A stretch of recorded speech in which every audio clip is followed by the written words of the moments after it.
à partir du verset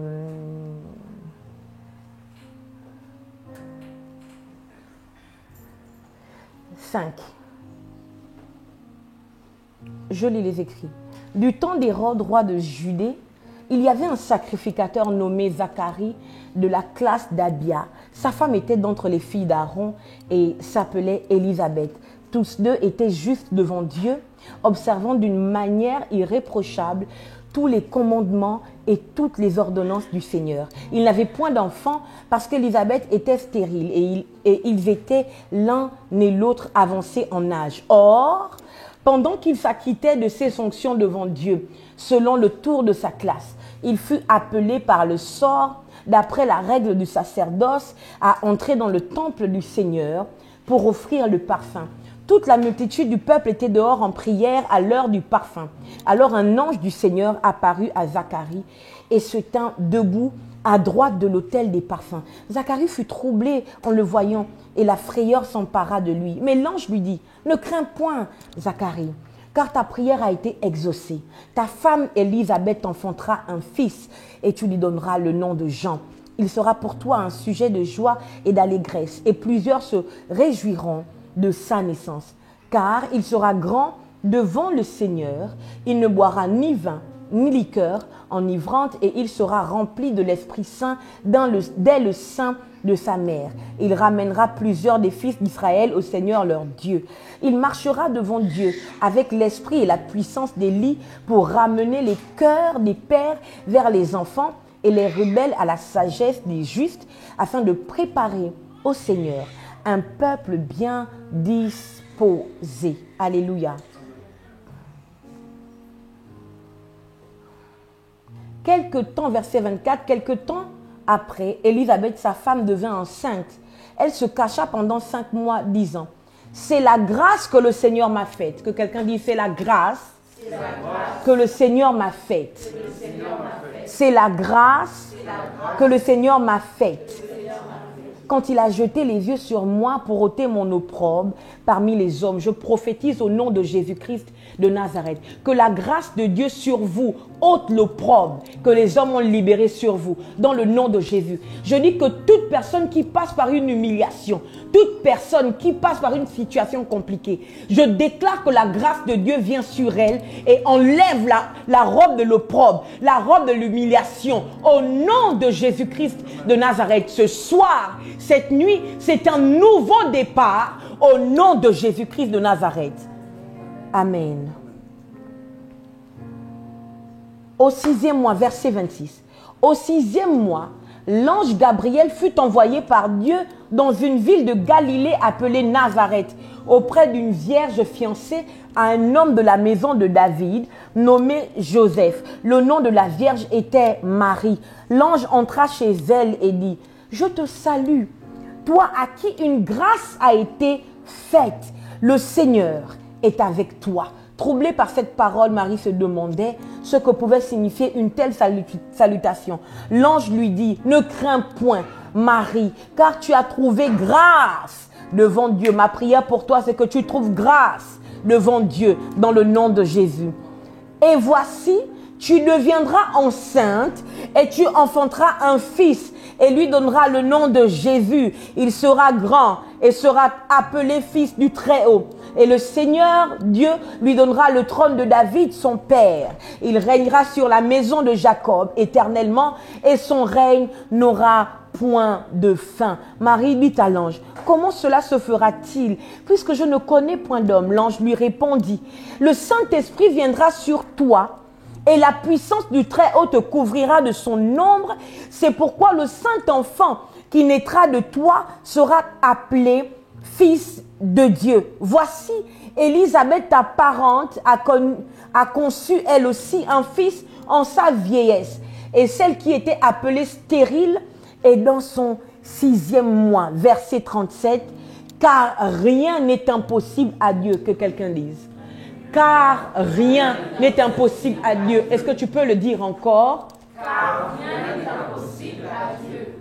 Je voudrais prêcher aujourd'hui sur la grâce transportée par les esprits. Alléluia. La grâce transportée par les esprits. Là où il y a la grâce, il y a les esprits. Je vais le redire. Là où il y a la grâce, il y a les esprits. Amen. La Bible déclare que, alors que le sacrificateur Zacharie est en train d'accomplir sa tâche, alléluia, un ange lui apparaît et c'est l'ange Gabriel. Et l'ange Gabriel lui annonce que ses prières sont exaucées. Alléluia. Quand on lit le texte, la partie où Zacharie est l'acteur, amen, le mot grâce n'apparaît pas. Amen. L'ange lui dit simplement, tes prières sont exaucées. Ta femme sera enceinte. Alléluia. Et le nom de l'enfant s'appellera Jean. Et l'ange commence à décrire ce que Jean sera au milieu de ses contemporains. Et ce que Jean apportera de la part du royaume des cieux au milieu de ses contemporains. Alléluia. Puis Élisabeth rentre en action. Et cette femme parle. La Bible déclare qu'elle avait été stérile jusqu'à sa vieillesse. Alléluia. Et lorsque Élisabeth se rend compte qu'elle est enceinte, elle dit, c'est une grâce qui m'a été faite. Est-ce que je nous parle? C'est une grâce qui m'a été faite. Puis, Luc continue et il parle de Marie. La Bible déclare que l'ange arrive et le salue, et salue Marie. Il dit, salut, une grâce t'a été accordée. Alléluia. La grâce était sur Marie. Mais tant que l'esprit Gabriel ne se manifestait pas devant Marie, Marie ne pouvait pas réaliser qu'elle avait une grâce sur elle. Je nous parle. Alléluia. Le temps de la grâce était arrivé pour Zacharie et Élisabeth. Mais tant que l'ange, l'esprit Gabriel n'apparaissait pas devant Zacharie pour lui dire, ta prière a été exaucée, ils ne sont pas au courant. J'explique. Tu vis dans un trouble profond. Tu vis des complications. Certainement une maladie. Alléluia. Mais tu ne sais pas qu'il y a déjà un temps qui a été arrêté par Dieu afin que sa grâce te rencontre. Tu ne sais pas. Et puis un jour, tu te retrouves au séminaire gracié où le pasteur Shirley te dit, c'est le temps de la grâce pour toi. La situation par laquelle tu passes, Dieu décide de la régler. Cette vie que tu vis et tu as le sentiment que c'est une vie qui ne ressemble à rien. Dieu décide de la changer. C'est la grâce de Dieu. Alléluia. Les esprits, les anges transportent la grâce. Je prie au nom de Jésus-Christ de Nazareth qu'une armée angélique sorte du royaume des cieux, tombe dans ta vie et accompagne ta vie, accompagne ta destinée, de telle sorte que ce qui était mort revient à la vie. Je vais le redire mieux. De telle sorte que ce qui paraissait impossible devienne possible. Car l'ange Gabriel dit à Marie, car rien n'est impossible à Dieu. Je prophétise que l'impossible devient possible dans ta vie parce que la grâce de Dieu te trouve ce soir au nom de Jésus-Christ de Nazareth. Je ne sais pas si ce soir je te parle. Nous arrivons dans les temps de la fin. Nous arrivons à la fin de 2024 et dès demain, nous commençons les derniers premiers jours, si je peux le dire, de la fin de l'année. Alléluia. Je voudrais que tu comprennes que c'est justement parce que c'est la fin que le début commence. Je peux redire. Parce que c'est la fin que le début commence. Alléluia. En réalité, lorsque nous croyons dans le Seigneur, nous n'avons pas de fin. Alléluia. Toute fin laisse place à un début. Oh, je peux redire. Toute fin laisse place à un début. Là où les gens avaient dit que c'était ta fin, je prophétise un début de quelque chose de glorieux dans le nom de Jésus. Là où ils avaient dit que c'était fini, j'annonce un début de quelque chose de glorieux au nom de Jésus. Je ne m'appelle pas l'ange Gabriel, mais je m'appelle Shirley, la servante du Seigneur. Et comme un esprit qui travaille à la gloire de Jésus-Christ, j'annonce que le temps de la gloire, le temps de la grâce a sonné dans ta vie. Je maudis cette limitation dans ta vie au nom de Jésus. Je maudis cette destinée, oh my living God, cette destinée non extraordinaire. Et j'appelle l'extraordinaire dans ta destinée. J'appelle l'extraordinaire dans ta destinée. Au nom de Jésus-Christ de Nazareth. Tu ne vivras pas une vie ordinaire. Parce que tu sers un Dieu extraordinaire. Dans le nom de Jésus-Christ de Nazareth. J'arrête la fin. J'annonce la fin des dettes dans ta vie. Au nom de Jésus-Christ de Nazareth. Je dis que j'arrête le cycle des pleurs incessantes dans ta vie. Au nom de Jésus-Christ de Nazareth. Je dis que j'arrête. Mon fils, tu es obligé de faire. Vas-y, passe, c'est pas grave. J'arrête le cycle des pleurs incessants dans ta vie au nom de Jésus-Christ de Nazareth. Alors que le temps des graciers a sonné, je parle maintenant sous l'onction du Saint-Esprit et je déclare au nom de Jésus-Christ de Nazareth que tu ne seras plus jamais dans la confusion. Dans le nom de Jésus, toute onction maléfique qui apporte la confusion dans ta vie, je la stoppe, je l'arrête au nom de Jésus-Christ de Nazareth. Il n'y a rien de plus fort que la grâce de Dieu. Il n'y a rien de plus extraordinaire que la grâce de Dieu. Je le dis mieux, rien n'arrête la grâce de Dieu. Alléluia. L'impossibilité est changée en possibilité à cause des onctions de la grâce. C'est pour ça que l'ange Gabriel, vous comprenez tout le discours qu'il raconte, il dit à Marie, qu'il fait à Marie, tout ce discours il conclut en disant, car rien n'est impossible à Dieu. Amen. Alléluia. Amen. Et donc, je disais que je parle de la grâce transportée par les esprits. Lorsqu'on parle de grâce, vous devez comprendre que cela semble être une puissance invisible. Alléluia. Mais qui est donc transportée par des esprits qu'on ne voit pas. Alléluia. Amen. Voilà pourquoi vous devez prendre l'habitude de prier et de dire à Dieu, Seigneur, laisse-nous vivre la manifestation des anges. Laisse-nous vivre la manifestation des esprits. Je dis esprit, vous savez que les anges, ce sont des esprits. Alléluia. Laisse-nous vivre la manifestation des esprits autour de nous. Écoutez, ce texte du livre des rois nous raconte que le prophète Élisée est encerclé par l'armée ennemie. L'armée assyrienne. Alléluia. Et donc, c'est son serviteur qui sort et lorsqu'ils sortent, ils regardent sur toute la montagne. Ils sont encerclés par l'armée ennemie. Et le serviteur a peur et il dit, mais c'est grave parce que nous sommes morts en fait, nous sommes foutus. Qu'est-ce qui va se passer pour nous? Et le prophète Élisée dit à son serviteur, calm down, take it easy. Il dit, calme-toi, reste tranquille, reste calme. Il dit, ceux qui sont avec nous sont plus nombreux que ceux qui sont avec eux. Il n'a pas dit, ceux qui sont avec nous sont plus nombreux que ceux qui sont à eux. Il n'a pas dit, ceux qui sont avec nous sont plus nombreux que ceux qui sont sont plus nombreux que. Il n'a pas dit, ceux qui sont avec nous sont plus nombreux que. Il a dit, ceux qui sont avec nous sont plus nombreux que ceux qui sont avec eux. Bon, quand on regarde le texte, on voit que l'armée ennemie visible, les soldats assyriens étaient déjà nombreux au point de remplir toute la montagne. Alléluia. Élisée ne fait pas, en fait, il ne fait même pas cas de ceux qui sont là, de ceux qui sont visibles. Est-ce que je nous parle? C'est grave. Élisée, my living God, Élisée emmène la bataille dans le spirituel. Il ne dit pas, ah, mon Dieu, c'est vrai que ceux qui sont avec nous sont plus nombreux que... Non. Le problème d'Élisée, ce n'est pas ce qu'on voit. Le problème d'Élisée, c'est ce qu'on ne voit pas. Il dit, ceux qui sont avec nous sont plus nombreux que ceux qui sont avec eux. Ils sont déjà nombreux, mais il y a également des esprits qui travaillent avec eux pour détruire le prophète et son serviteur. À ce moment-là, le serviteur dit, Seigneur, ouvre les yeux, le prophète Élisée dit, ouvre les yeux de mon serviteur afin qu'il voie. Et la Bible déclare que les yeux du serviteur d'Élisée s'ouvrent. Et il se rend compte qu'il y avait une myriade d'anges autour d'eux qui avaient rempli toute la montagne, en fait qui encerclaient même les ennemis. Est-ce que je nous parle? Alléluia. Pourquoi?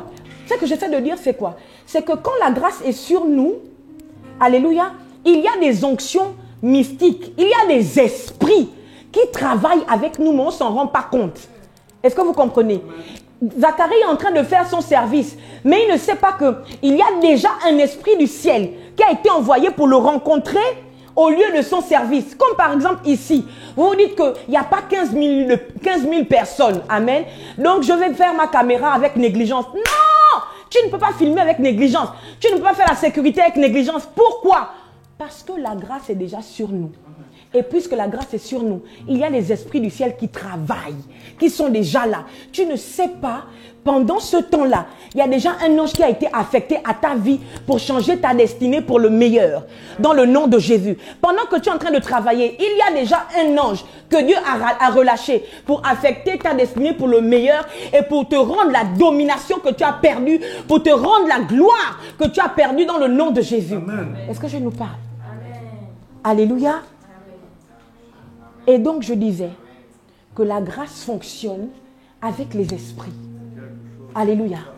La grâce fonctionne avec les esprits. Et je m'en vais parler donc de cette jeune dame, Marie.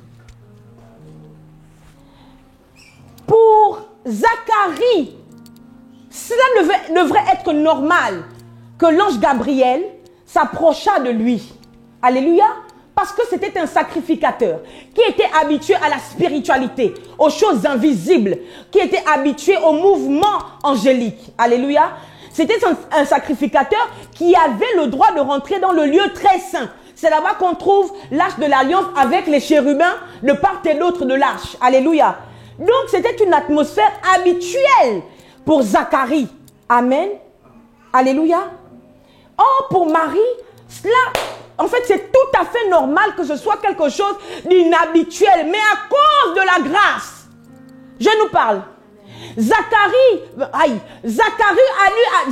dû attendre de rentrer dans le lieu très saint pour que l'ange vienne le trouver ici.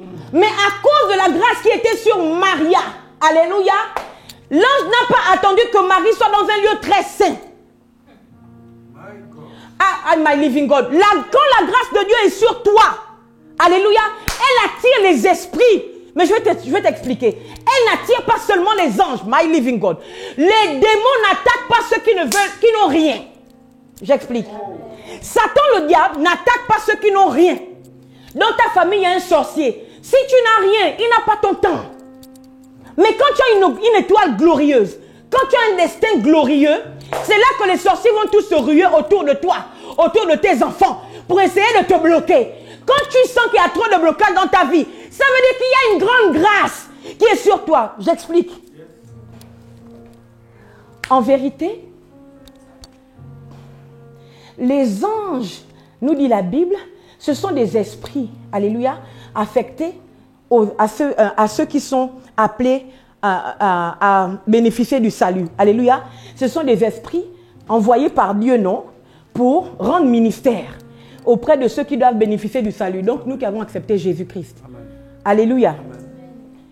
Donc, quand les anges viennent travailler avec nous, c'est parce que Dieu les a envoyés à cause de la grâce de Jésus-Christ sur nous.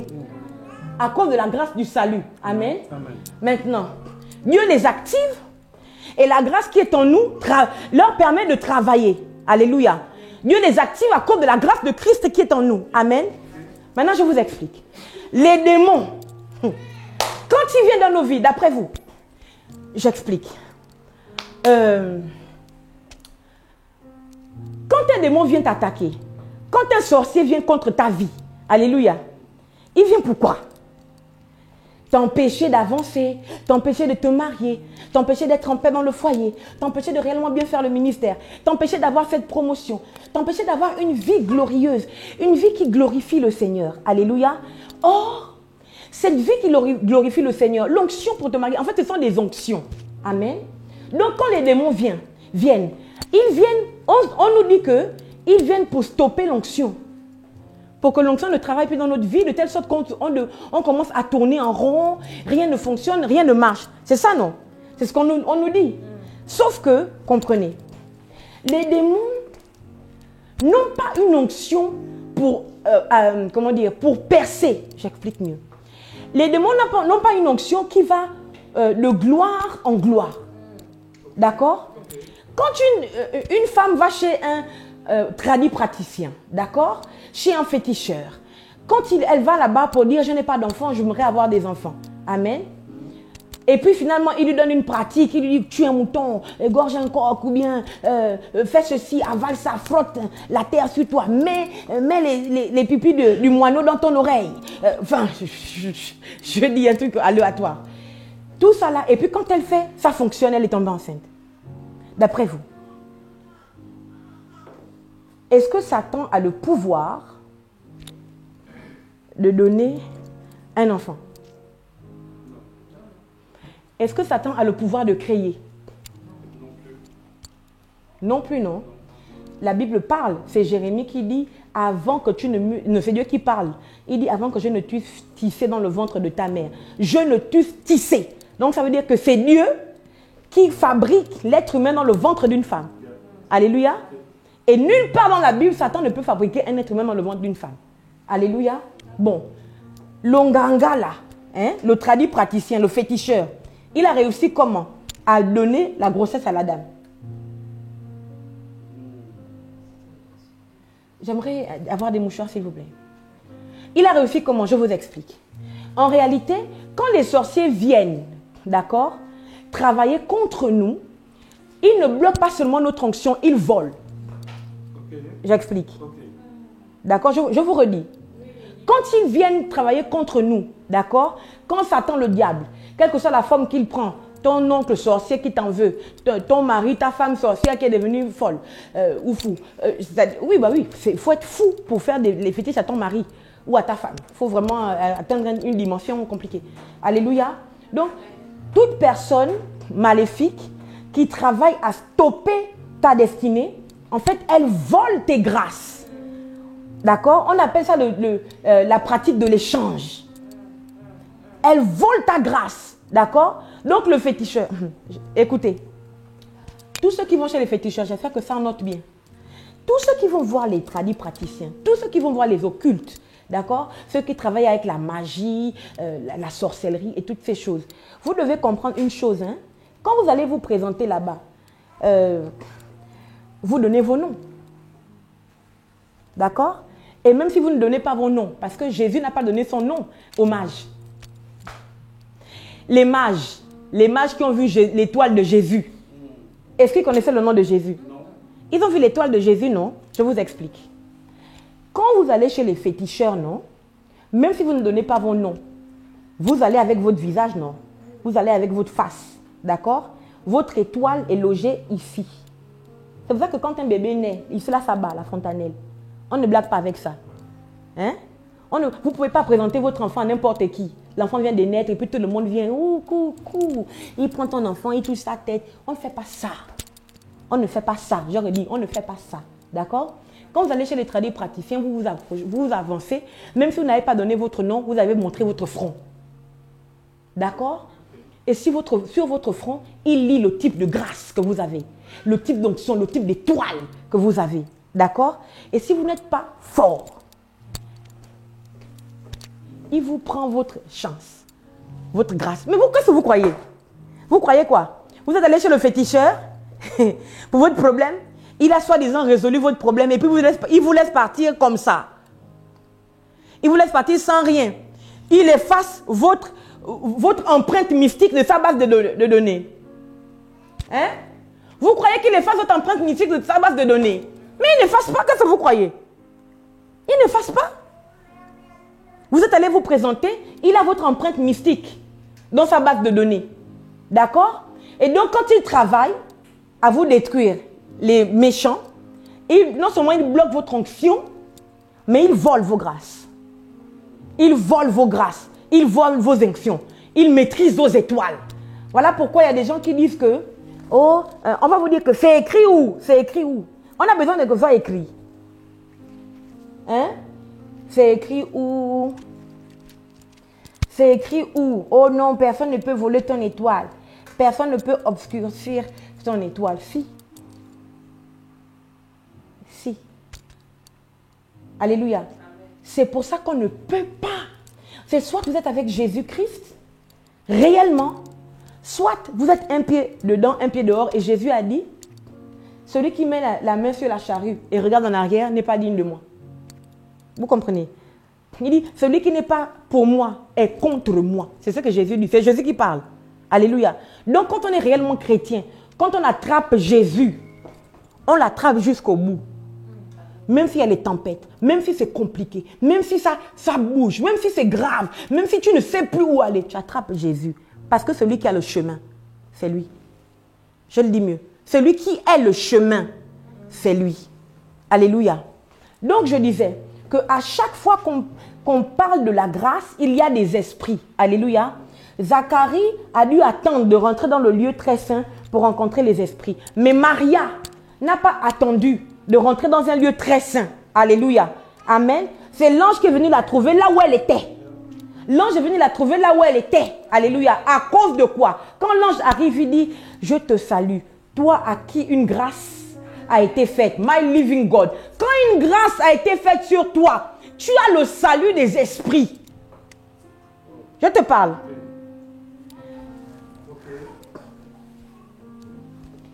Ok.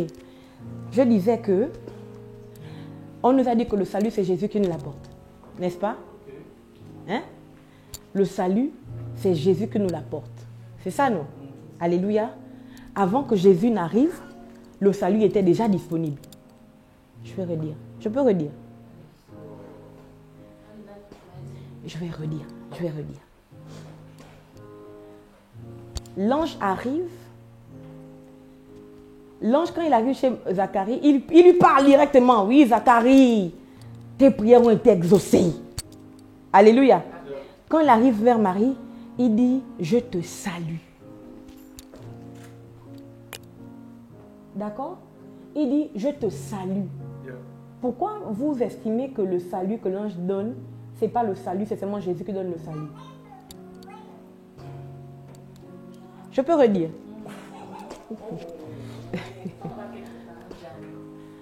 Pourquoi l'ange arrive chez Zacharie, il ne dit pas je te salue? Mais l'ange arrive chez Marie et il dit je te salue. Or, le salut c'est quoi? Quand Jésus est venu nous apporter le salut, il est venu nous apporter quoi? Quelle dispensation? Hein? La dispensation de la grâce. Alléluia. Or, sur Marie, il y avait déjà la grâce. Ce qui la rendait éligible pour le salut. Le salut que Jésus nous donne, c'est ce qui nous permet de ne pas mourir même quand la mort arrive. Je redis. Le salut que Jésus nous donne, c'est ce qui nous permet de vivre après la mort, la vie éternelle. Alléluia. Mais le salut que l'ange arrivait en disant à Marie, je te salue, parce qu'une grâce. Il faut que je lise le texte. Oh, non, je dois lire, je dois bien lire. Aidez-moi à retrouver. L'ange, voilà. L'ange entra chez elle et dit, je te salue, virgule, toi à qui une grâce a été faite. Le Seigneur est avec toi. Bon. Je te salue, virgule, toi à qui une grâce a été faite. Ça veut dire quoi? Ça veut dire que je te salue parce qu'une grâce est sur toi. Alléluia. Or, je comprends donc que la grâce vient avant le salut. Je peux redire. Ce n'est pas le salut qui nous donne la grâce. C'est la grâce qui attire le salut vers nous. Je veux réexpliquer. Quand tu acceptes Jésus, non, donc tu rentres dans le salut de Christ. Tu rentres dans le salut de Christ parce que Dieu, avant la fondation du monde, t'a gracié. Est-ce que je nous parle? Yes. Tu rentres dans le salut de Christ parce que Dieu, avant la fondation du monde, t'a déjà gracié. Je peux redire. Tu rentres dans le salut de Christ parce que Dieu, avant la fondation du monde, t'a déjà gracié. Alléluia. Tu rentres dans le salut parce que la grâce, parce que Dieu t'a déjà gracié. Alléluia. Ce n'est pas le salut qui nous donne la grâce. Sinon, la grâce perdrait tout son sens. Est-ce que vous comprenez? Si c'est le salut qui nous donne la grâce perd tout son sens. Oui, donc, pourquoi est-ce qu'on a donc le salut? Maintenant, j'explique. On nous a expliqué que la grâce de Dieu commence à partir du Nouveau Testament. Alléluia. Bon, vous devez comprendre que le Nouveau Testament commence après la mort de Jésus, après sa résurrection. Parce que quand Jésus arrive dans ce qu'on appelle le Nouveau Testament, Matthieu, Marc et tout ça, il applique toujours la loi. Jésus est toujours soumis à la loi. D'accord? Donc le salut commence, le Nouveau Testament commence quand Jésus est mort et ressuscité. Donc pour moi, la nouvelle alliance commence à partir du livre des Actes des Apôtres. Pour moi, c'est ça. D'accord? Pour moi, c'est ça. Et ça devrait être ça pour tout le monde. D'accord? Bon.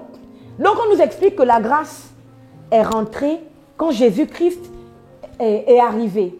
Et moi, je vais vous dire que non. La grâce a toujours été disponible. Je vais redire. La grâce a toujours été disponible. Je le redis mieux. La grâce a toujours été disponible. Je vais arranger. Marie reçoit la visitation de l'ange parce que la grâce est déjà sur elle. Et c'est grave. Le texte dit, il dit, je te salue, toi à qui une grâce a été faite. La conjugaison, c'est a été faite. C'est pas toi à qui une grâce sera faite ou toi à qui une grâce est faite. C'est la grâce a déjà été faite. Et regardez comment l'ange arrive. L'ange rentre dans la vie de Marie. La Bible dit, et au 6e mois, verset 26 de Luc 1er, l'ange Gabriel fut envoyé par Dieu dans une ville de Galilée. Ça veut donc dire que la ville de Galilée a été localisée. D'accord? Dans une ville de Galilée, appelée Nazareth. Donc quand l'ange part du ciel, il sait exactement où il doit aller. Est-ce que vous comprenez? C'est pas comme les mages.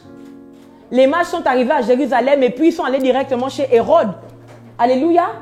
C'est là qu'on leur a dit que non, non, non, c'est pas ici, hein, c'est pas ici, c'est pas ça. Et puis finalement les scribes arrivent, ils regardent les textes, les prophéties et on dit, la prophétie dit qu'il va naître à Bethléem. Ah d'accord? C'est comme ça que les mages vont maintenant à Bethléem. D'accord? Sauf que Gabriel, quand il vient, il ne se trompe pas. Il ne part pas d'abord à Jérusalem. Il va directement à Nazareth. Écoutez, il dit, l'ange entra, auprès, voilà. L'ange Gabriel fut envoyé par Dieu. L'ange Gabriel fut envoyé par Dieu, donc depuis le ciel. Dieu dit à Gabriel, Gabriel, oui, mon Seigneur. D'accord? Il dit, je t'envoie dans une ville de Galilée appelée Nazareth. Verset 27. Auprès d'une vierge fiancée à un homme de la maison de David. J'explique mieux. Marie est décrite ici jusqu'à son état physiologique. Elle est vierge. D'accord? Et elle est même fiancée. Tu ne te tromperas pas, Gabriel. Parce que cette vierge habite à Nazareth, mais elle est fiancée à un homme qui est de la lignée de David. Tous les détails. Quand Gabriel arrive, il a tous les détails. D'accord? Mais regardez. Auprès d'une vierge fiancée à un homme de la maison de David nommé Joseph. Le nom de la vierge était Marie. Je croyais. Quand on regarde le texte ici, la seule famille qu'on cite, c'est la famille de qui? De David, donc de Joseph. La seule famille qu'on cite, non? C'est la famille de Joseph. Je croyais qu'elle a dit que tu rentres à Nazareth. Parce que Marie, à l'époque, hein, les exégètes disent qu'à cette époque, elle avait 13 ans. C'était une adolescente. D'accord? Je pensais que normalement, c'est une adolescente. Moi, l'ange ne peut pas venir parler à Talia. Et puis, il ne dit pas que, voilà, je suis allée, je veux parler à ta fille et tout. Non. Il s'en fout de la famille de Marie. Vous comprenez que la famille qui est décrite ici, c'est la famille du fiancé de Marie. Ça veut donc dire quoi? Ça veut dire que donc même Marie a été fiancée à Joseph, qui est de la lignée de David, à cause de la grâce. Oh non! J'explique. Parfois, tu lis ta vie à des personnes qui la détruisent parce que tu n'es plus sous la grâce. Pourquoi? En fait, la grâce, c'est cette onction mystique que Dieu dépose sur nous pour nous forcer à faire les bons choix. Est-ce que je te parle? Je peux redire. La grâce, c'est l'onction mystique que Dieu a déposée sur la vie de quelqu'un pour forcer la personne à choisir, à faire les bons choix. C'est-à-dire que si la maison de ton père a une onction maléfique qui vous amène toujours à faire les mauvais choix, quand la grâce tombe sur toi, elle te distingue, elle te ramène sur le chemin de faire les bons choix, les choix que Dieu a prévus pour toi. Donc Marie n'a pas suivi, elle n'a pas suivi le gars le plus riche du quartier. Elle est partie se fiancer à Joseph. Et croyez-moi, Joseph n'était pas riche. Joseph, c'est l'un des descendants des rois les plus pitoyables, que Dieu me pardonne. Parce que tu ne peux pas être le descendant de David et puis tu es menuisier. Toi, ça, tu te contentes de ça. C'est au point où même, quand Marie doit accoucher, quand tu arrives à l'hôtel, on te dit qu'il n'y a pas de place pour toi. Toi, le descendant d'un roi, vous réalisez ça? Toi qui es le descendant de la maison de David, tu es obligé d'aller dans une mangeoire. Est-ce que vous voyez, attends, tu es ministre, ou bien tu es roi. Le roi de... C'est quoi notre pays d'Europe là qui est encore le roi? L'Espagne, oui. Voilà, bon, on va dire l'Angleterre, comme nous au Gabon, on est du Commonwealth, on va dire donc l'Angleterre. Le petit-fils de la reine Elisabeth arrive même ici à Morlaix. Dites la vérité. Dites la vérité. Ce n'est pas le meilleur hôtel qui va l'accueillir. Obligé. Mais vous expliquez comment que le petit-fils de David arrive lui-même, là où c'était la maison de David à Bethléem. Il arrive là-bas, il va maintenant à l'hôtel, c'est le recensement, il faut qu'on dorme quelque part. On dit qu'à désolé, il n'y a pas de place pour vous. Obligé de partir dans une mangeoire. Mais ce qui est même très grave, c'est que donc, à Bethléem, il n'y avait plus aucun descendant de David. Il n'avait pas de famille. Est-ce que en fait, ne détachez pas la Bible de la réalité de la vie. Hein? Ce qui est écrit dans la Bible, là, non, ce sont les gens, c'est les personnes, c'est leur histoire, c'est leur témoignage. Voilà pourquoi il faut que ton témoignage aussi soit un bon témoignage. Amen. Pour que tes enfants marchent sur ton témoignage. Amen. Vous comprenez? C'est leur témoignage, d'accord? Vous expliquez comment que, comme l'hôtel n'a pas de place pour eux, d'accord? Ils ne vont pas chez un cousin à côté, une tante à côté, une grande sœur germaine à côté. Vous expliquez comment que Joseph est obligé de partir dans l'endroit où on élève les moutons, les chèvres et les cabris. Vous expliquez ça comment? C'était un des descendants des rois les plus pitoyables. Papa Joseph sait que je dis toujours ça. Et il n'est pas fâché parce qu'il sait que c'est la vérité. Papa Joseph ne se fâche pas quand je dis ça. Parce qu'il sait que c'est vrai. Vous comprenez? Sauf que Marie est fiancée à cet homme parce qu'une grâce lui a été faite. Est-ce que vous comprenez? Parce qu'une grâce lui a été faite. Quand je parle du fait d'être gracié, vous devez comprendre que je ne suis pas en train de vous emporter une grâce. D'accord? Je viens vous faire prendre conscience de ce qu'il y a déjà une grâce sur vos vies. Amen. Il faut simplement l'activer et la déclencher. Amen. Alléluia. Le diable réussit à vous avoir. Pourquoi? Parce que le diable vous fait croire que pour avoir certaines choses, tant que tu ne payes pas le prix fort, tu n'auras pas ça. Ah, ma soeur, pour te marier, moi je sens que quand je regarde ta vie, dans ta famille, il n'y a pas le mariage. Il n'y a pas le mariage. Oui, papa, il n'y a pas le mariage. Ma mère s'est mariée, elle a divorcé. Ma tante s'est mariée, elle a divorcé. Hey, ma cousine aussi, ma grande soeur aussi. Il n'y a pas le mariage. Ah oui, là, pour avoir le mariage, maintenant, ma fille, il faut maintenant faire les grands sacrifices. Là, il faut que tu donnes 45 millions d'euros pour que je prie pour toi et tu auras le mariage. Tu sais, si tu donnes 45 millions d'euros pour qu'on prie pour toi pour que tu aies le mariage, si la grâce n'est pas sur toi, non, tu n'auras rien. Alléluia. J'explique. Avant de faire une offrande, est-ce que ça veut dire que l'offrande sacrificielle n'ouvre pas le ciel? Non. L'offrande sacrificielle ouvre le ciel, d'accord? Mais vous devez comprendre.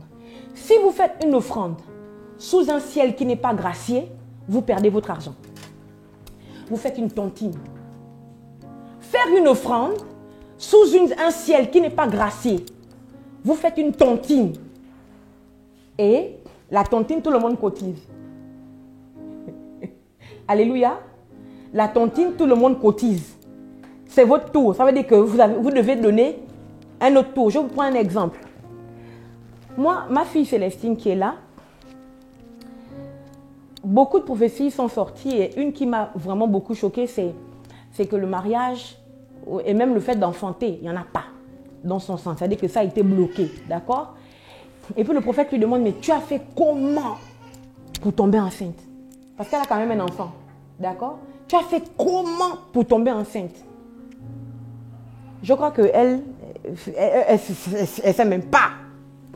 Mais moi, Shirley, j'ai prié pour elle. Ça a fonctionné pour plusieurs raisons. Mais l'une des premières raisons pour laquelle ça a fonctionné, c'est que Tini a été graciée depuis avant la fondation du monde. J'explique. Je ne suis pas le seul pasteur qui puisse exister sur la terre. Et je ne suis pas le premier pasteur qu'elle rencontre dans sa vie. Alléluia. Mais la grâce qui était sur son corps, sur sa destinée, l'a emmenée vers moi. D'accord? Et moi, quand elle vient me dire, oh oui, maman, je reviens de chez le gynécologue, il a dit que j'ai l'endométriose, c'est quelque chose qui limite, elle ne sait même pas si je vais avoir les enfants, c'est pas sûr, oh, ça va être difficile et toutes ces choses. Je me suis levée. Je n'étais pas à l'église. J'avais, je crois, mon pyjama, ou bien j'avais une robe, moi-même bizarre. C'était même un pyjama, il me semble. J'étais en pyjama. J'ai senti une sainte colère monter dans mon cœur. Et je me suis levée. Je lui ai imposé les mains. J'ai dit qu'au nom de Jésus-Christ de Nazareth, j'annule le diagnostic du médecin. Je détruis les paroles qu'il a dites sur ta vie. Je parle en tant que servante de l'Éternel. Tu enfanteras dans le nom de Jésus. Parce que moi, ta mère spirituelle, j'ai accouché. Toi aussi, tu auras des enfants. Je suis passée par la lignée spirituelle. D'accord? Peut-être 2 semaines après ou 1 mois après, elle me dit qu'elle est enceinte. C'est là que je me rends compte que, oh mon Dieu, j'aurais dû dire que tu enfanteras quand tu seras dans le mariage. Non, je n'ai pas dit ça. J'ai juste dit tu enfanteras. Vous comprenez? Et les esprits qui transportent la grâce ont écouté que la servante de Dieu a dit qu'elle enfantera. Allez! Vous comprenez? Il fallait que j'explique. Dès que tu te maries, tu enfantes. C'est ce que j'aurais dû dire. Vous comprenez? Qu'est-ce que j'essaie de dire? En fait, elle enfante pourquoi? Parce que la grâce est déjà sur elle. Sauf qu'il faut un activateur. Il faut un déclencheur. Oui, la voilà en train d'acclamer. C'est ça mon bébé. Sauf que la grâce est déjà disponible. Sauf qu'il faut un activateur. Maintenant, j'explique par rapport à Marie. Maria, la grâce est sur elle. Et c'est la grâce qui fait qu'elle se fiance à Joseph. D'accord? Alléluia. Maintenant, pourquoi est-ce que la grâce, j'explique. Ça veut dire que si Marie n'avait pas été graciée depuis avant la fondation du monde, Marie se serait fiancée à quelqu'un d'autre. Et si Marie était fiancée à quelqu'un d'autre, Marie n'aurait pas enfanté le Sauveur. Pourquoi? Parce que la règle, la prophétie disait que le Sauveur devait être la descendance de David. Donc si Marie s'était fiancée à Poustouflant. Je vous vais donner. Vous comprenez? Marie aurait vécu une vie tranquille hein, avec son Poustouflant et tout ça. Vraiment vie ordinaire. Alléluia. Mais comme la grâce l'a poussée vers la maison de David, nous voici aujourd'hui en train de prêcher à Morlaix en 2024 sur Marie, la jeune vierge de Nazareth fiancée à Joseph. Est-ce que vous voyez? J'essaie de vous dire quoi? Et donc, quand l'ange arrive, parler à Marie, il dit à Marie, l'ange entra chez elle et dit, je te salue, toi à qui une grâce a été faite. J'expliquais avant de faire cette grande parenthèse que le salut, alléluia, dire que le salut ne vient pas seulement de Jésus, c'est compliqué. Je vais redire différemment. En fait, le salut est disponible. Et Jésus est la porte au salut qui nous mène vers la vie éternelle. Alléluia. Mais dans les compartiments du salut, j'explique. Tu ne peux pas avoir le salut et puis rester enchaîné par les alliances maléfiques de la maison de ton père et de ta mère. D'accord? Le salut de Jésus ne t'emmène pas seulement au paradis. Le salut de Jésus doit détruire tout ce qui est dans ton sang, qui te réclame pour le malheur, pour la pauvreté, pour la destruction. Vous comprenez? Donc ce sont les compartiments, les niveaux. Dès que tu acceptes le Seigneur, ce qui est donné, automatiquement, c'est la vie éternelle. Maintenant, tu peux avoir la vie éternelle et mourir pauvre. Le pauvre Lazare est un bon exemple. Quand il est mort, d'accord? La Bible déclare que les anges sont venus le chercher. C'est bien écrit, hein? Les anges vinrent chercher Lazare, vinrent chercher Lazare et l'emmena dans le sein d'Abraham. Et le riche, lui, a été transporté où? En enfer. Donc Lazare avait le salut. Mais il est mort pauvre. Et d'ailleurs, la Bible dit, et le pauvre mourut. C'est même très grave parce que la Bible ne dit même pas que Lazare mourut. La Bible dit carrément et le pauvre mourut. Le texte là, quand la Bible dit, parce qu'au début on dit, oh, il y avait un pauvre, il y avait un homme appelé Lazare, hein, qui était devant la porte d'un riche, et que les chiens mangeaient même ses ulcères, et les chiens ses ulcères, et toutes ces choses, d'accord? Et quand cet homme meurt, la logique, pour ceux qui écrivent le français, hein, la logique voudrait qu'on dise, et Lazare mourut. Non, la Bible dit, et le pauvre mourut. Je prophétise que toute situation de pauvreté dans ta vie meurt. Au nom de Jésus. J'annonce que la pauvreté meurt. Au nom de Jésus. Je te détache, je te sépare de la pauvreté. À cause du fait que tu es gracié depuis avant la fondation du monde. Je te sépare de la pauvreté. Je te sépare des limitations. Je prophétise, je déclare que tu ne mourras pas avant ton temps. Dans le nom de Jésus-Christ de Nazareth. Et le pauvre mourut. Ce que la grâce veut faire, c'est tuer la pauvreté. Sauf que Lazare a un problème. Il n'y a personne pour déclencher la richesse qui était cachée en lui. Je nous explique. Vous devez comprendre une chose. C'est aussi vous êtes rentré en contact avec le salut de Jésus-Christ. Vous devez être sûr d'une chose. Vous êtes éligible pour tout ce qui est bon. Alléluia. On dit éligible à ou éligible, c'est éligible à. Vous êtes éligible à tout ce qui est bon. Vous êtes éligible pour vivre. Excusez-moi, désolé. Vous êtes éligible pour vivre le mariage, vivre la richesse, vivre la santé divine, vivre le succès, vivre les avancées, vivre les percées. Alléluia. Ce que le diable est en train de faire dans l'église, c'est quoi? Contentez-vous juste de vivre le salut. Travaillez à votre salut. Attention, surveillez-vous, ne péchez pas, vivez dans la sanctification. Et à la fin, vous allez aller au ciel. Mais je refuse ce christianisme de pauvreté au nom de Jésus. Je refuse d'avoir le salut de Jésus et je suis malade. Je refuse d'avoir des cancers. Je maudis toute forme de cancer au nom de Jésus dans vos vies. Je déclare que toute maladie invisible, inconnue, alléluia, qui est cachée dans vos organes, j'envoie le feu du Saint-Esprit les détruire. Au nom de Jésus-Christ de Nazareth, le salut, je le dis mieux, la grâce de Dieu doit nous emmener à vivre mieux que ce que nous avons vécu hier. Amen. Alléluia. Est-ce que je nous parle? Ce que Satan essaie de nous faire, c'est de nous emmener à nous contenter de la vie éternelle. Mais, my living God, quand je meurs, si le Seigneur me prend aujourd'hui, je refuse que mes enfants n'aient aucun héritage. Alléluia. Je refuse de ne rien laisser de concret et de palpable à mes enfants. Amen. La vie éternelle, c'est bien. Mais je vous dis la vérité.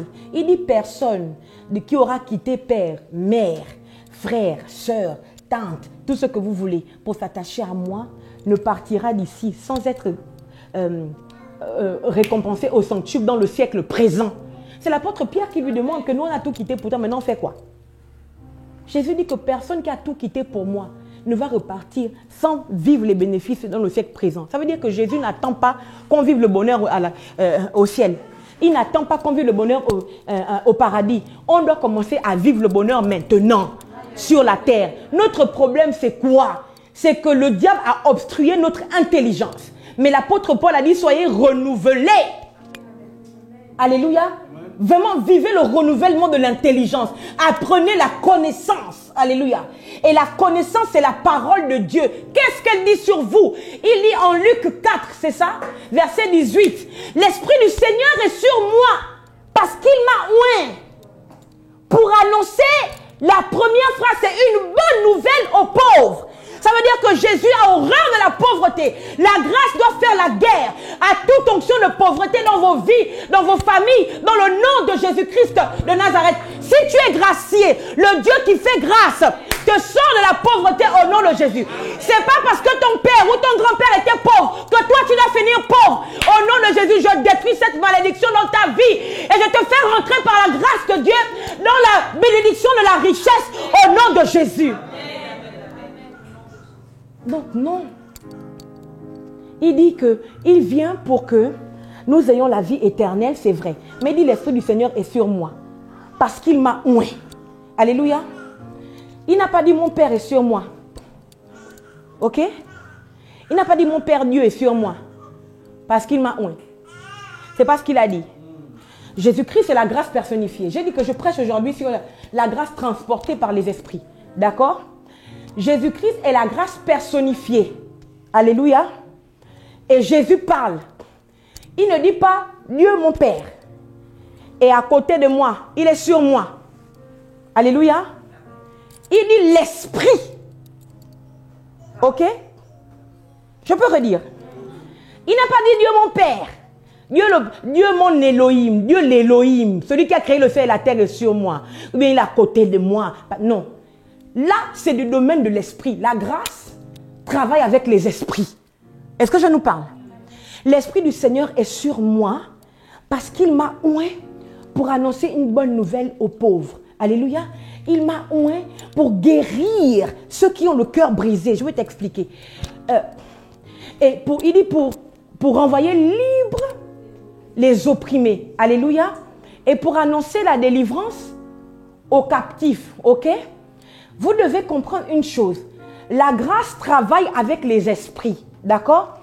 Quand la grâce arrive dans ta vie, alléluia, la grâce voit que ton problème, par exemple, c'est la limitation. Tu fais l'école, après, à un moment c'est bloqué. Oh, il faut un papier de ceci, il faut un papier de cela. Tant qu'il n'y a pas ça, tu ne peux pas avancer plus. D'accord? Quand la grâce est sur toi, la grâce fait un checking, c'est ça? La grâce détecte en toi ton problème. Ton problème, c'est la limitation. Ce qui va travailler maintenant, ce sont les esprits qui travaillent à briser les limitations. Est-ce que je te parle?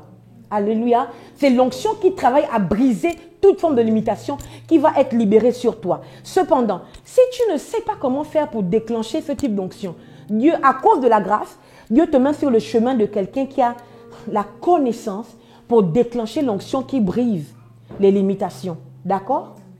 C'est comme ça que fonctionne la grâce. Et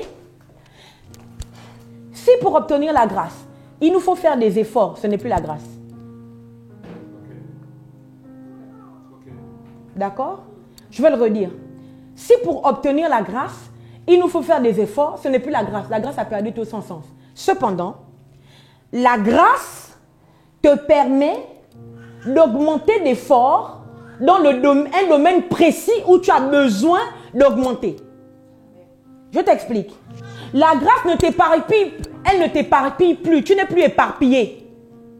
D'accord? J'ai dit, si pour obtenir la grâce, il faut faire des efforts, ce n'est plus la grâce. Cependant, la grâce vient d'abord. Alléluia. Et la grâce te conduit. Ton problème, c'est la pauvreté. Donc, la grâce t'emmène à travailler. Alléluia. De telle sorte que la pauvreté s'éloigne de toi. La Bible dit dans le livre des Proverbes, un peu de sommeil, un peu d'assoupissement, et hop, la pauvreté te saisit. Ça veut dire que dès que la grâce est sur toi, tu as la révélation de quel est ton problème. Alléluia. Et c'est en fonction de la révélation que tu as que tu travailles. Or, quand tu n'as pas la grâce, tu pars chez le marabout numéro 1. Après, tu pars chez la cartomancienne numéro 2. Ensuite, tu repars chez la nécromancienne pour qu'elle aille chercher ton grand-père qui était mort en 1990. Pour que le grand-père vienne. Oui, Fleur, je connais ton problème. Vous comprenez? Vous comprenez? Ça, c'est quand tu n'as pas la grâce. Quand tu n'as pas la grâce, tu cours chez le marabout. C'est plus le marabout. On te dit que, oh, là-bas, oh, il y a une diseuse de bonne aventure. Elle est forte. Tu pars chez la diseuse. Et je vais peut-être vous choquer. Quand tu n'as pas la grâce, tu vas d'église en église. C'est prophète Boukambel qui est trop fort. Tu couches chez prophète Boukambel. Et c'est maintenant Maman Moupacha qui est forte. Tu passes chez Maman Moupacha. Après, il dit, oh non, il y a un grand pasteur, pasteur Jean Dubois. Tu quittes maintenant Maman Boukambel, tu pars chez pasteur Jean Dubois. C'est un problème de grâce. Quand tu as la grâce, elle te stabilise. Alléluia. la grâce localise ton problème. La grâce déclenche les onctions qui t'emmènent à l'endroit où tu auras la solution de ton problème. C'est ça la grâce. Est-ce que je nous parle? Amen. Ce soir, ma prière pour vous, c'est que de la même manière que l'ange a dû être dépêché du ciel sous l'ordre de Dieu. Alléluia. Je peux parler. Est-ce que, pasteur Antonia, tu peux me trouver le texte d'Hébreux où on dit que les anges sont les esprits? Je vais lire ce dernier texte et nous allons prier. Oui, c'est ça. À partir du verset 12, je lis « Tu les rouleras comme un manteau et ils seront changés, mais toi, tu restes le même et tes années ne finiront point. » Et auquel des anges a-t-il jamais dit « Assieds-toi à ma droite jusqu'à ce que je fasse de tes ennemis ton marchepied » Verset 14. Ne sont-ils pas, en parlant des anges, ne sont-ils pas tous des esprits au service de Dieu envoyés pour exercer un ministère en faveur de ceux qui doivent hériter du salut? Qu'est-ce qui vous choque dans le texte? Je vous ai dit que la grâce existe depuis, non? Et que le salut aussi existe depuis. Jésus est juste le canal qui ouvre maintenant le salut pour aller jusqu'à la vie éternelle. D'accord? Le texte ici dit quoi? D'accord? L'écrivain des Hébreux dit quoi? Il dit, ne sont-ils pas tous des esprits au service de Dieu? Dieu parle à l'ange Gabriel. Il dit, va vers une vierge qui vit à Nazareth. D'accord? Ne sont-ils pas des esprits au service de Dieu envoyés pour exercer, donc pour travailler, hein? Exercer un ministère en faveur de ceux qui quoi? C'est écrit, c'est quoi le verbe? Ceux qui, hériter comment? Vous avez fait l'école? Doivent. Ce n'est... Oui, d'accord. Mais en fait, ce que je veux mettre ici en relief, c'est le fait doivent. Ce n'est pas écrit en faveur de ceux qui ont. Est-ce que vous comprenez? Ce n'est pas écrit en faveur de ceux qui ont hérité du salut. C'est écrit en faveur de ceux qui doivent hériter. Donc, ça veut dire quoi? Ils n'ont pas encore hérité. Vous savez ce que ça veut dire? J'ai 10 000 euros, maman. D'accord? Et puis, j'ai dit au pasteur Grâce Laetitia que je dois donner 10 000 euros à la maman là. Et que je t'ai déjà donné. Je ne t'ai pas encore donné, non. J'ai déjà dit à pasteur Grâce Laetitia que je dois donner 10 000 euros à maman. N'est-ce pas? Est-ce que tu as déjà eu? Mais je dois te donner. Donc, on va dire que maman doit recevoir 10 000 euros. N'est-ce pas? D'accord? Ça veut dire que tu n'as pas encore, non. Donc, Dieu dit que ceux qui sont marqués sur la liste, qu'ils doivent hériter le salut là, les esprits là doivent travailler pour eux. Ce n'est pas écrit que ceux qui ont déjà reçu le salut, maintenant les esprits doivent travailler pour eux. Ce n'est pas écrit ça. C'est les esprits sont envoyés en faveur de ceux qui doivent hériter. Ça veut dire quoi? Que la grâce t'a choisi avant que tu ne choisisses Dieu. Oh. Et quand la grâce t'a choisi avant que tu ne choisisses Dieu, les anges sont déjà en mouvement autour de toi. Parce que tu es déjà prédestiné à choisir Dieu. Faut pas que tu meurs avant d'accomplir le destin. Faut pas qu'on te tue avant que tu ne choisisses Dieu. Faut pas qu'on te fasse du mal avant que tu ne choisisses. La grâce permet que les esprits te protègent déjà. Amen. Ce n'est pas que tu choisis d'abord Dieu. Après la grâce envoie les onctions des esprits te protéger. Non. C'est que tu es déjà plébiscité. Et à ceux qu'il a prédestinés, il les a aussi appelés. Ceux qu'il a appelés, il les a aussi justifiés. Et ceux qu'il a justifiés, il les a aussi glorifiés. Donc, nous avons été prédestinés. Parce que nous sommes prédestinés, la grâce est déjà sur nous. Et parce que la grâce est déjà sur nous, les esprits qui travaillent avec la grâce sont déjà envoyés. Voilà pourquoi quand tu es né, ta mère est partie pour essayer de t'avorter. Moi, c'est mon cas. Elle est partie faire l'avortement. Je ne suis pas morte. Elle est partie prendre ce qu'il fallait pour mourir, pour que je meure. Je ne suis pas morte. C'est peut-être 5 mois plus tard qu'elle réalise qu'elle est enceinte de 5 mois. Mais comment ça? Et quand elle est partie faire l'avortement en question, pour elle, tout est passé. Elle a recommencé à avoir ses règles normalement. Donc, elle est enceinte de 5 mois. Elle a ses règles. Elle a ses règles. Elle fait le sport. Maman était athlète. Elle disait qu'elle fait le volley. Le volley-ball. Maman, tu faisais le volley-ball. Et quand je regarde la taille de maman, ça ne correspond pas au volley. Je ne comprends pas. Maman. Vous comprenez? Elle faisait le volley-ball. Elle courait beaucoup. Elle avait ses menstrues. Sauf que moi, j'étais dans... Elle se disait que c'est fini. L'avortement a marché. Elle n'a plus le bébé. 5 mois plus tard, elle se sent pas... Elle est trop fatiguée. Elle ne se sent pas bien. Elle part chez le médecin. Le médecin dit que, mais mademoiselle, vous êtes enceinte de 5 mois. Vous ne pouvez plus avorter parce que si vous avortez, là, vous mourrez. Qu'est-ce qui s'est passé? L'ange de l'Éternel qui travaille avec le pasteur Shirley. Dès que mon père a libéré le spermatozoïde dans l'utérus de ma mère, l'ange a couru protéger Françoise. Françoise, c'est ma mère. Protéger Françoise parce que Françoise porte une prédestinée qui a été appelée et qu'il va justifier et glorifier. Est-ce que je nous parle? C'est ce qui se passe. Marie donc a cette grâce qui fait que l'ange lui parle. Pourquoi? Parce qu'elle doit être enceintée par l'Esprit de Dieu. Le Saint-Esprit viendra sur toi, te couvrira de son ombre. Alléluia. Et la puissance de Dieu. Alléluia. Et Marie se retrouva enceinte. Amen. Qu'est-ce qui se passe? Marie était enceinte. Qu'est-ce que Dieu dit? Dieu dit à...